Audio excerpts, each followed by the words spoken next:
Halo teman-teman, hari ini kita akan membahas satu perusahaan lagi yang bergerak di bidang kimia ya. Setelah sebelumnya kita sudah membahas perusahaan yang menjadi distributor bahan kimia yakni BMSR, hari ini kita juga akan membahas satu perusahaan yang bergerak di bidang sektor kimia ya. Ini merupakan perusahaan yang di-request oleh teman-teman, yakni adalah Duta Pertiwi Nusantara Tbk dengan kode emiten DPNS.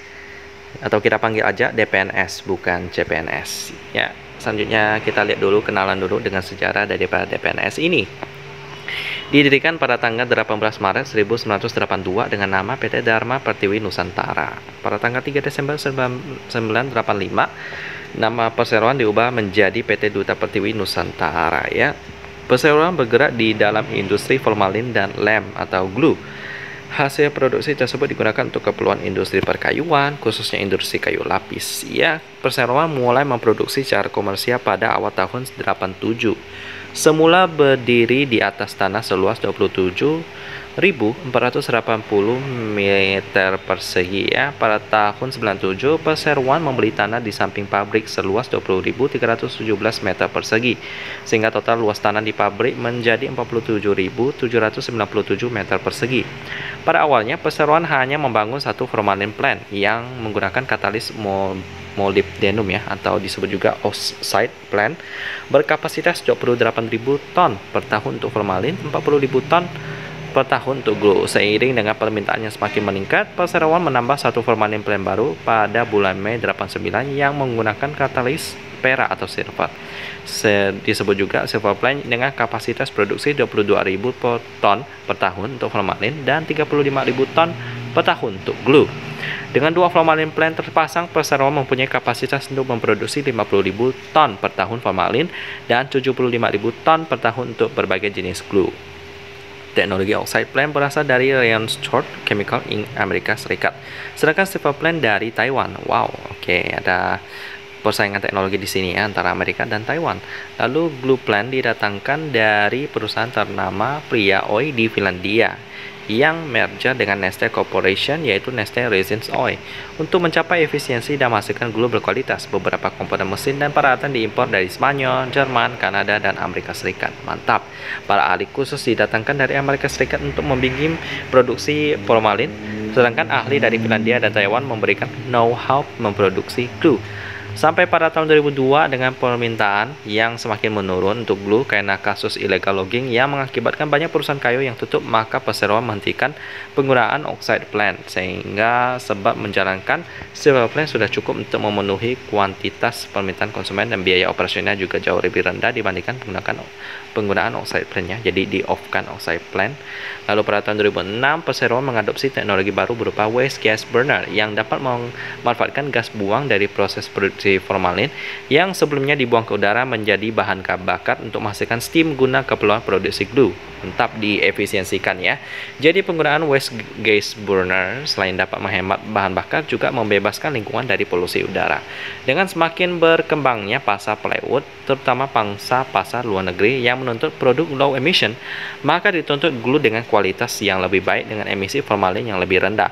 Melalui pengalaman dan penelitian yang berkesinambungan oleh tenaga yang terampil dari perseroan, akhirnya perseroan berhasil mengembangkan glue yang berkualitas dan sesuai dengan tuntutan pasar. Ya, produk-produk apa aja itu kita kenalan dulu yuk. Ya, dengan produk mereka, yakni yang pertama produk utama mereka ya. Ada urea formaldehyde dan lain-lain. Kita lihat di sini. Kalau produk setengah jadi ada formalin. Produk sampingan sebagai bahan tambahan untuk proses produksi di industri pelanggan ada Haldane UF dan lain-lain. Ya, dan juga menerima pesanan sesuai dengan permintaan dari para konsumen ya, tergantung kebutuhan bahan kimianya mau seperti apa ya. Untuk formalin itu sendiri sih bisa menjadi bahan pengawet produk kosmetik dan pengeras kuku ya. Jadi bukan untuk makanan karena ini berbahaya kalau dikonsumsi ya. Lalu pencegah korosi untuk sumber minyak, lalu bahan untuk insulasi busa, bahkan sampai bahan perekat untuk produk kayu lapis plywood yang tadi kita sebutkan ya. Untuk prospeknya bagaimana bergerak di bidang kimia ini? Well, ya untuk apply-nya itu sangat terdiversifikasi ya. Jadi cukup aman untuk sektornya karena bukan hanya untuk sektor satu tapi untuk banyak sektor bahan kimianya ya. Jadi bagi saya sih aman-aman aja ya. Selanjutnya kita lihat dulu pemegang sahamnya dulu. dengan porsi publiknya sebesar 28,0110%. Aman. Lalu PT Duta Permana Makmur sebesar 51,1840%. Ini juga bagus ya. Kita lihat dulu pemegang sahamnya ini.